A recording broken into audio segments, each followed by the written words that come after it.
बोलिए शिव महापुराण की जय, शिव परिवार की जय हो। 12वां अध्याय, दक्ष की देवी आराधना। नारद जी ने पूछा, हे ब्राह्मण, आपने ये जो शिवाशिव का कल्याण देने वाला उत्तम चरित्र का वर्णन किया है, उसे सुनकर मेरा जन्म पवित्र हो गया है। अब ये कहिए कि देवी की आराधना से आपने कौन सा वर प्राप्त किया तथा वह दक्ष कन्या कैसे हुई। ब्रह्मा जी बोले, हे नारद, तुम समस्त मुनियों से बढ़कर हो। व्रती दक्ष ने तप किया और वर पाया। इसके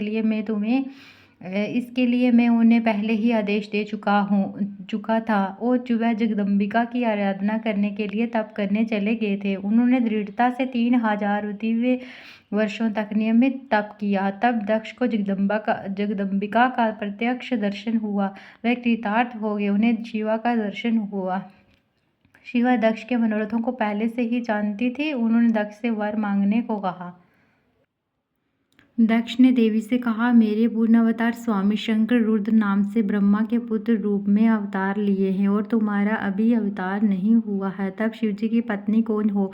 तुम्हें उनको मोहित कर उनकी पत्नी बनो। स्वार्थी ब्रह्मा जी ने मुझे भेजा है। तब जगदम्बा ने उन्हें दक्ष को ये वर दे दिया कि मैं तुम्हारी स्त्री से पुत्री के रूप में उत्पन्न होंगी और कठिन तप कर शिवजी की पत्नी बनूंगी। विष्णु जी के बीच से वे निर्विकारी शिवजी बिना तप के नहीं प्राप्त हो सकते। तब पर मेरी प्रतिज्ञा स्मरण रखना, मेरा कहना असत्य नहीं हो सकता। यदि तुम मेरा अपमान करोगे तो समझ लेना मैं अपना शरीर त्याग दूंगी, क्योंकि मैं तो प्रत्येक जन्म में तुम्हारी ही कन्या बनना चाहती हूँ और सर्वदा शिवजी की पत्नी बनती रहूंगी। मेरा ये दृढ़ निश्चय है और यही वर मैं तुमको देती हूँ।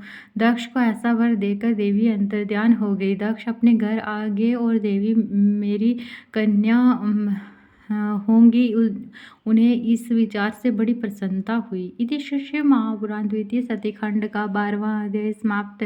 बोलिए शिव महापुराण की जय, शिव परिवार की जय हो।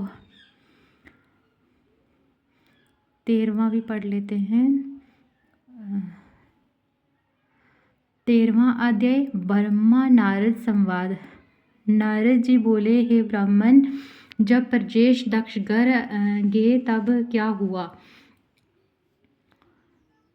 वह सब प्रीतिपूर्वक कहिए। ब्रह्मा जी बोले, दक्ष ने घर जाकर बहुत सी मानसी सृष्टि की, परंतु जब उनमें विकास न हुआ तब उन्होंने मुझसे उपाय पूछा तो मैंने बतला दिया। दक्ष ने पंचजन के अंग से उत्पन्न कन्या को अपनी पुत्री बनाया। मेरे पुत्र ने मैथुन धर्म स्वीकार किया। फिर वीरणी की कन्या से विवाह किया।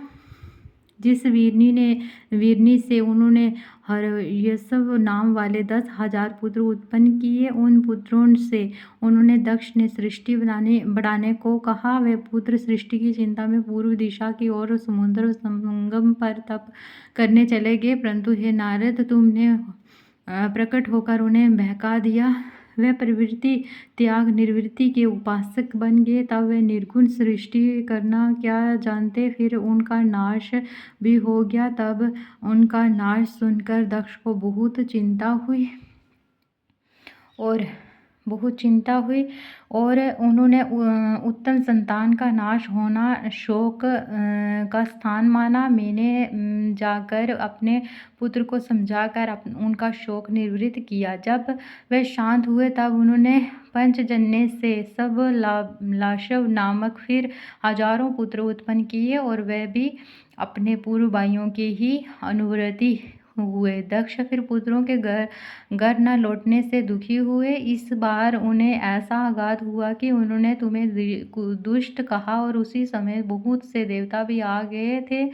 उनके सामने ही उन्होंने दक्ष ने तुम्हारी बहुत निंदा की और ये शाप भी दिया कि तूने पृथ्वी पर विष्णु गुणगान में भ्रमण करते हुए मेरे पुत्रों को बहका कर मेरा बड़ा अनिष्ट किया है। इसलिए तेरे चरण पृथ्वी पर कहीं स्थिर न रहेंगे। हे मुने, तुम निर्मल थे, उस शाप को ग्रहण कर लिया, क्योंकि क्यों ना हो तुम ब्रह्म ज्ञानी और साधु थे। इति शिव महापुराण द्वितीय सतीखंड का 13वां अध्याय समाप्त। बोलिए शिव महापुराण की जय, शिव परिवार की जय हो।